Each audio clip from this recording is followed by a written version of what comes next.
I'm going to talk to you today about songwriting. Well, hopefully you can see me anyway. I can't really see very much of what this camera can see, but I've got a pretty good idea that I should be in view, at least most of me. Hopefully too far away to scare you. Okay, so yeah, I'm going to talk about two songs today. Now, I'm not the best songwriter in the world, but I am going to discuss one of my songs that I've written, because although it hasn't been a #1 hit, for me it's a successful song. It's the most recent song I've written, and you'll find it on SoundCloud, but I'll talk about that later. But I'm also going to start off by discussing one of Sam Smith's songs, which I think is a work of absolute genius, and I think that anyone considering being a songwriter ought to perhaps study some of his songs, because they're absolutely brilliant, absolutely perfectly put together. So we're going to start off with I Know I'm Not the Only One by Sam Smith, and basically it's a lesson in economy of material, but also about creating tension. Now, we need to start off with what the lyrics are about. Well, as the title will tell you, and this is kind of, I think, probably true of most sort of snappy pop songs really, the title gives you an idea of what the song might be talking about, and it is basically that the person in the song is being cheated on. Okay, so we have a lot of tension in the lyrics, okay, because first of all, in any pop song, you need to try and include a little bit of tension there.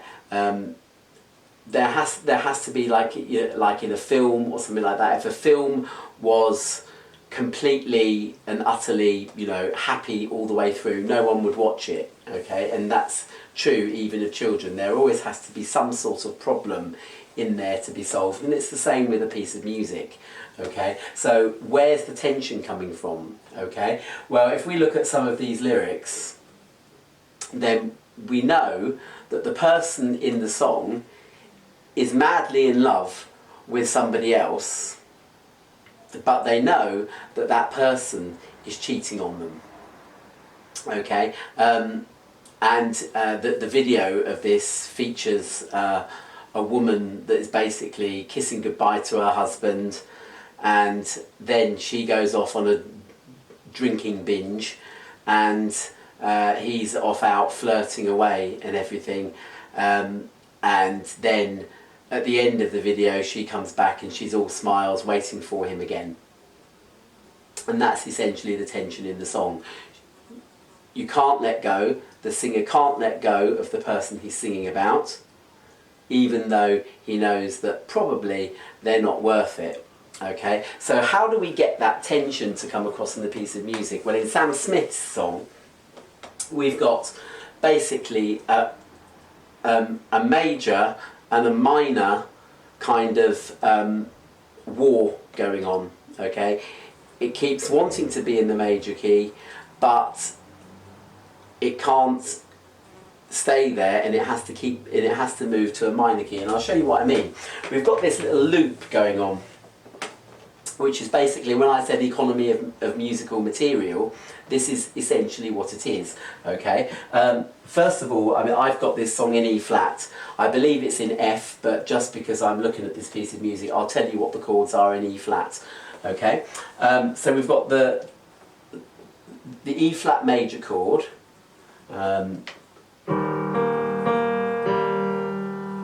Okay, and then by way of chord 5 in its relative minor, which is C minor, it goes to, that's G, and then C minor.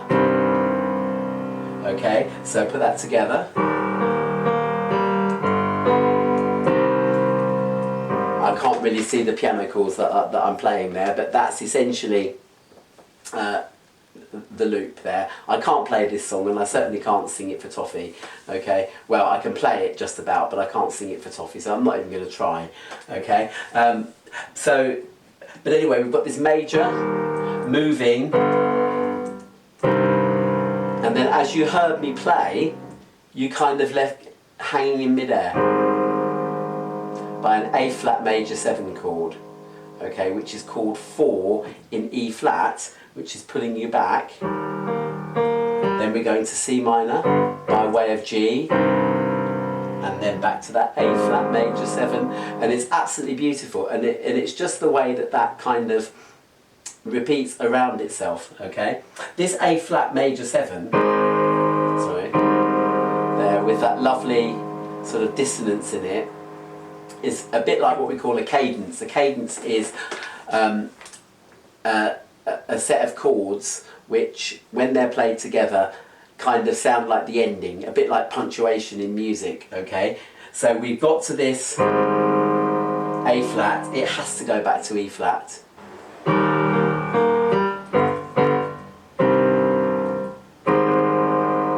And that A flat going to E flat for the beginning of the next repeat of the loop is what's called, I believe, a Playable Cadence, chord 4 to chord 1, okay, in any key.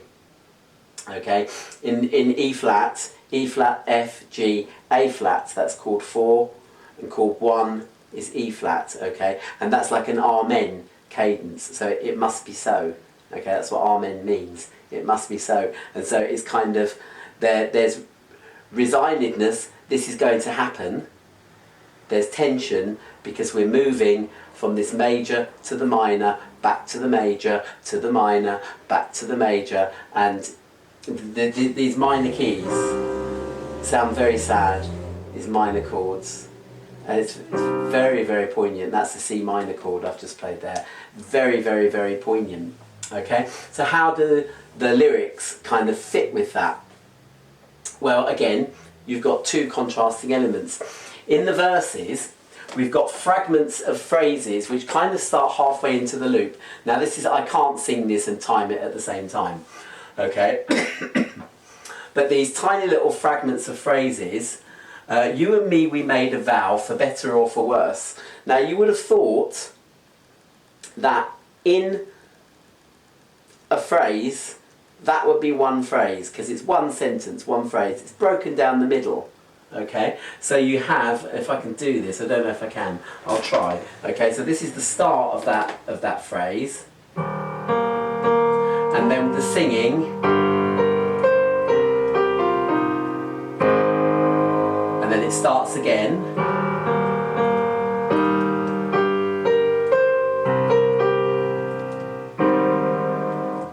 and the effect, the way that perhaps if you were having this conversation with someone, you wouldn't be able to get the words out, you'd be too gutted. You'd be too emotional. There'd be tears coming. So it's kind of these tears that are flowing. So you've got 3 verses in this song, and they're all split up phrases, okay? At the end of each phrase, there's kind of a bit of resolution, how this person's kind of rehearsing this conversation and also coming to terms with their own feelings, okay? So at the end of verse 1, okay, and it's the end of that loop, and it's also how it kind of finishes.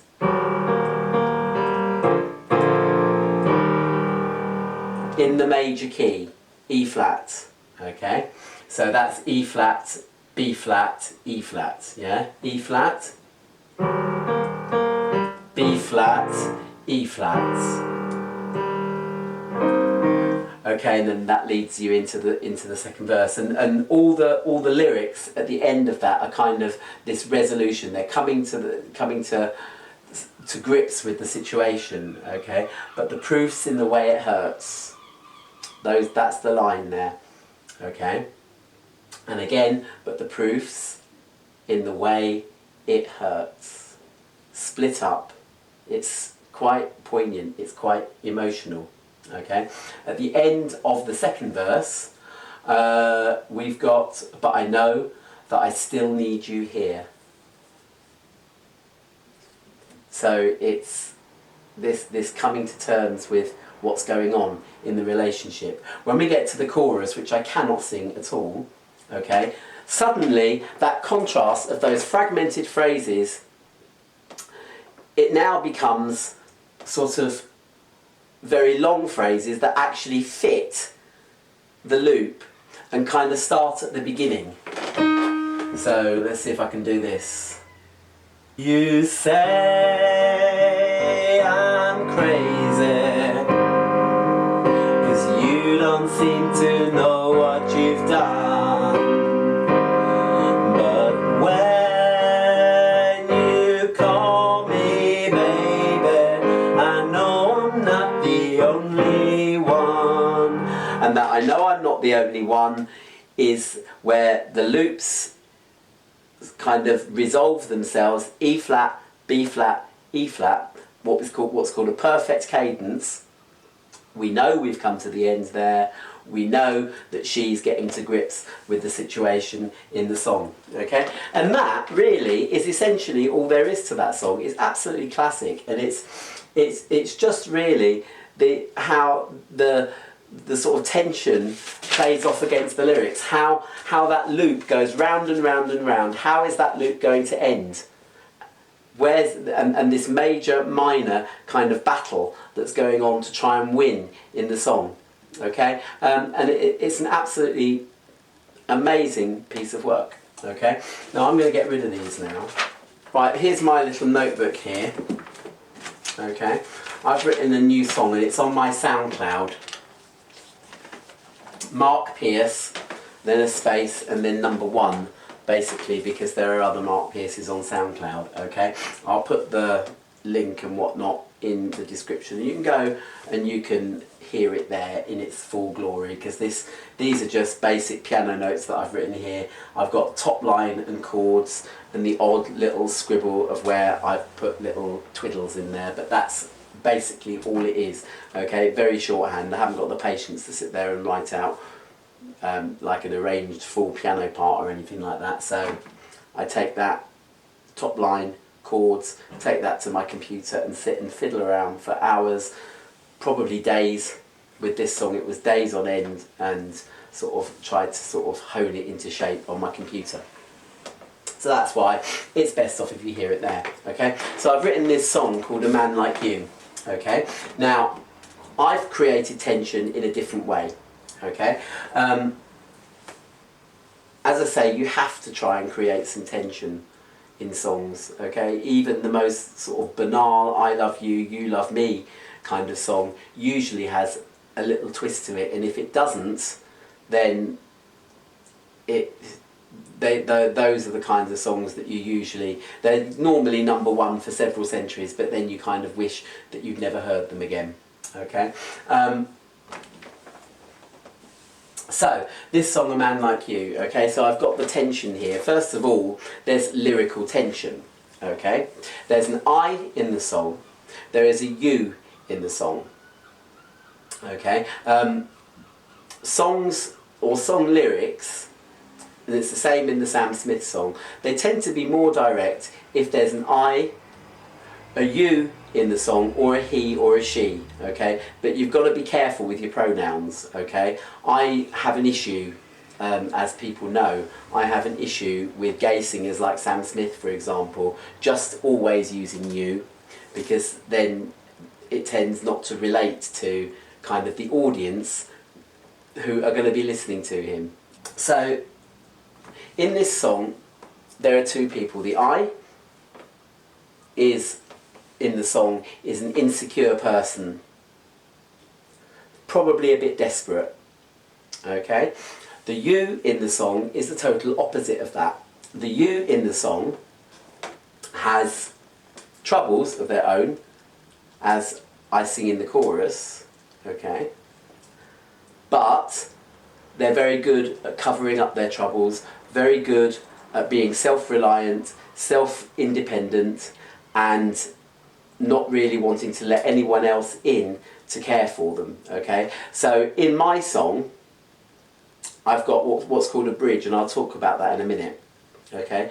But I've got this bridge which kind of leads up to a chorus, which that bridge is wanting to bridge the gap between me, the I in the song, and the you, okay? The words at that point are, I will build my strength for you if you'll only become weak enough to put your trust in me. Okay, so it's, can we resolve this difference? Can we resolve this clash between us? I, the insecure one, you, the strong one, but still with your troubles, and I want to take care of you. I want to be the one there to look after you when things aren't quite so right. Okay? I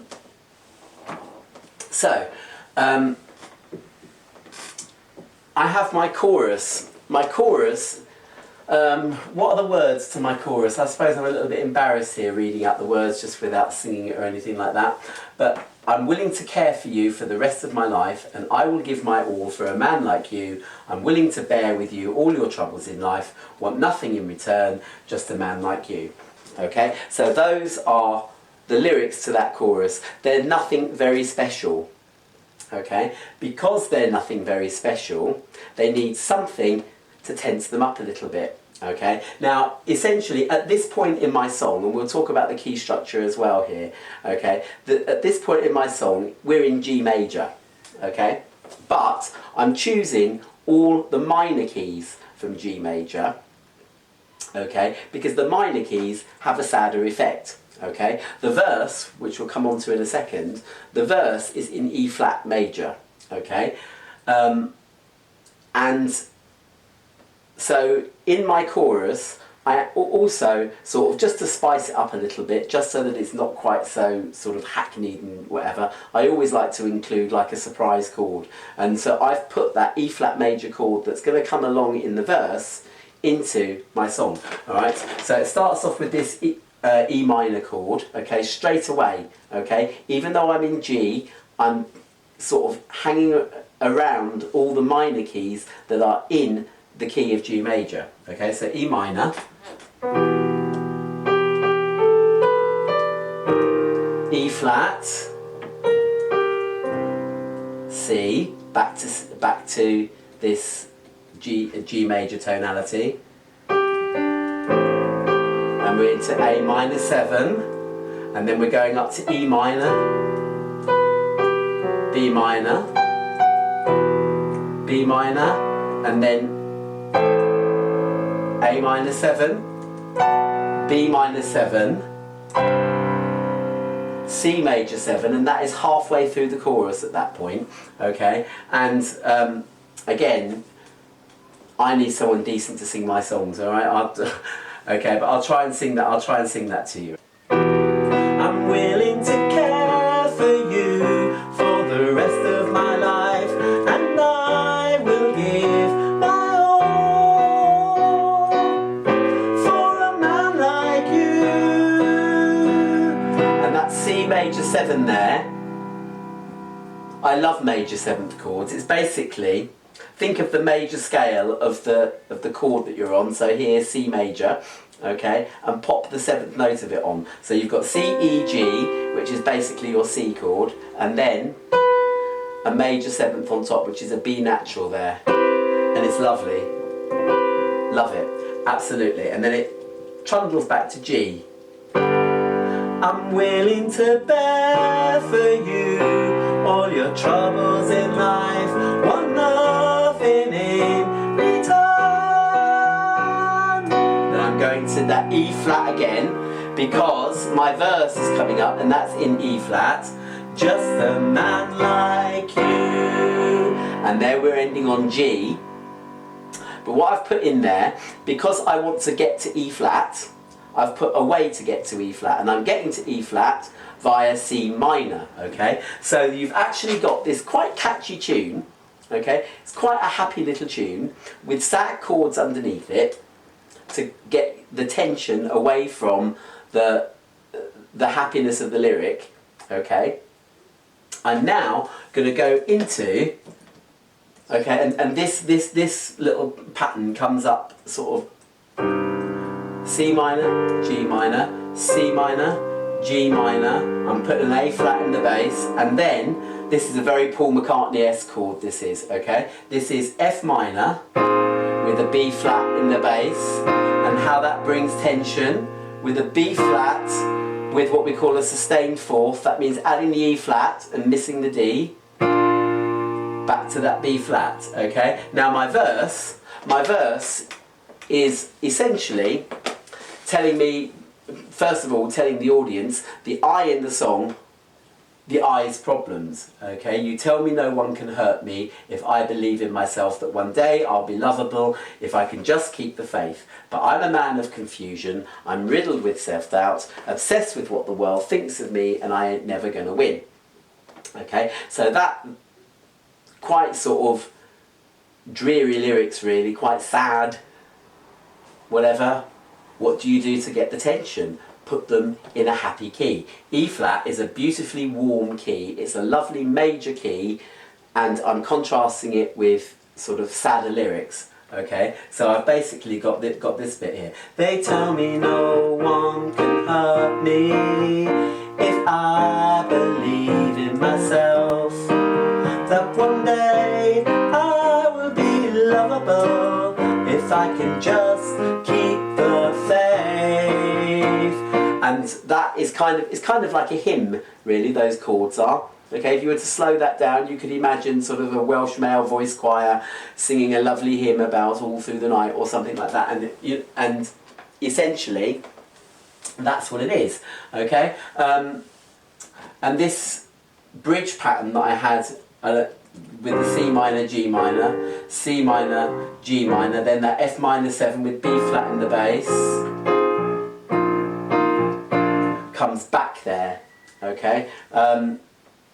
For this bit, that one day I will be lovable if I can just keep the faith. Okay, so I have that. So I've got happy chorus, minor key, or minor tonality anyway, within a major key, sadder verse,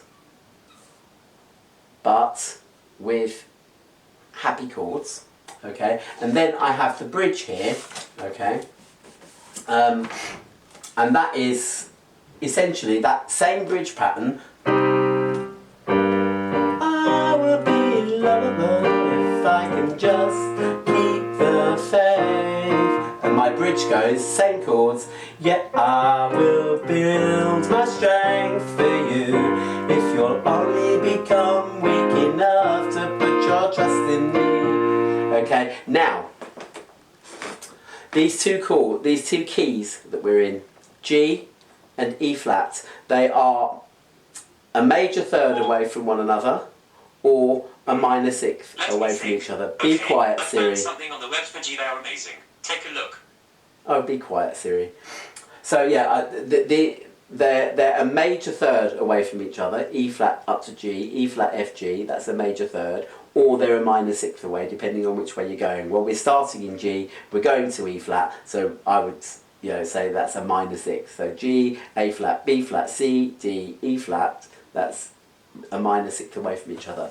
That is a very kind of classic chord progression, okay? Comes in Paul McCartney's Here, There and Everywhere, where you have the two parts of the song, the verse, and then the I Want Her Everywhere in those two different keys, G and B flat this time, okay, which is still that distance away from each other. You've got songs like What Becomes of the Broken Hearted, and it's a very versatile key combination to do, because you can just slam from one into the other. Okay, so I'm going here, okay, yet I will build my strength for you if you'll only become weak enough to put your trust in me.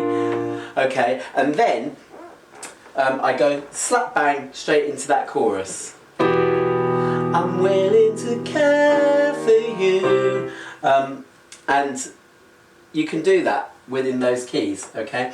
Also, the second time round, where the chorus goes into the verse, I avoid that bridge passage. I told you earlier that I wanted that bridge passage, which is this C minor, G minor 7 bit, to get me there. I don't really need it, okay? I wanted it in the first place because I wanted to put a lovely little saxophone solo over the top, which I've done, okay? But in the second verse, I didn't want it, okay? So you've got here, blah, blah, blah, want nothing in return, just a man like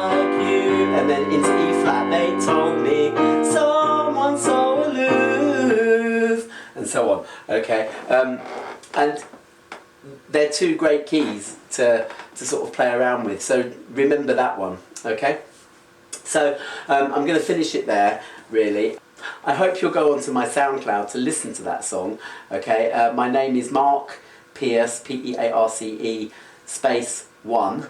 Okay, I'll put the link in the description down there to the song. Okay, the last time I looked, which was a couple of days ago, it's only been on there 2 or 3 days, but the last time I looked at it, it had a whole 11 views. So it'd be quite nice if I could get that up to 20 at least by people coming from YouTube and having a little listen to that. Okay, and hopefully this video has sort of provided you with an insight into Sam Smith's song and how songs are constructed. People don't just sort of throw the words up in the air. It doesn't matter how much some sort of glib interview situation, or in some sort of glib interview situation, they'll say, oh, it just came out of the clear blue sky. It didn't. Okay, and even if it did, it's years and years and years of experience to get to the level that some of these great songwriters have. Okay,